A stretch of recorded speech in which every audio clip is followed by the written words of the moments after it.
Hörmətli xanım sədr, hörmətli həmkarlar və media mənsubları. Azərbaycan xalqının taleyində dönüş nöqtəsi olan tarixi hadisəni, Vətən müharibəsinin başlanmasının 5-ci il dönümünü dərin qürur hissi ilə xatırlayırıq. 2020-ci il 27 sentyabrda başlanan Vətən müharibəsi Azərbaycan xalqının dövlətinə, ordusuna və Müzəffər Ali Baş Komandanına sonsuz inamının təcəssümü idi. Bu mübarizə nəticəsində 30 ilə yaxın işğal altında qalmış torpaqlarımız azad olundu, milli qürurumuz və tarixi ədalətimiz bərpa edildi.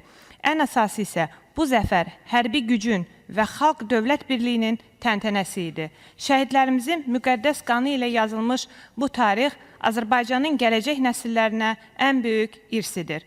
Bugün biz qələbəni xatırlamaqla yanaşı, eyni zamanda onun yaratdığı yeni reallıqları yaşayırıq. Qarabağ və Şərqi Zəngəzurda böyük qayıdış proqramı uğurla icra olunur.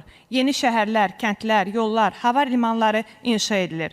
Bu, Azərbaycanın güclü dövlət iradəsinin və möhtərəm cənab Prezident İlham Əliyevin uzaqgörən və praqmatik siyasətinin nəticəsidir. Eyni zamanda Azərbaycanın beynəlxalq müstəvidə qazandığı uğurların son zirvəsi kimi 8 avqust 2025-ci il tarixli Vaşinqton sazişini qeyd etməliyik. Bu saziş regionda ədalətli sülhün və sabitliyin təmin olunması baxımından tarixi əhəmiyyət kəsb edir. Azərbaycan öz suverenliyini və ərazi bütövlüyünü beynəlxalq hüquq müstəvisində bir daha təsdiq etdirdi. Bu saziş həm də dövlətimizin artan nüfuzunun, diplomatiyamızın qətiyyətli və prinsipal xəttinin bariz göstəricisidir. Cənab Prezident İlham Əliyevin BMT Baş Assambleyasının kürsüsündən səsləndiyi fikirlər və dünyaya ünvanladığı çağırışlar dövlətimizin beynəlxalq aləmdə artan gücünün və siyasi iradəsinin təzahürüdür.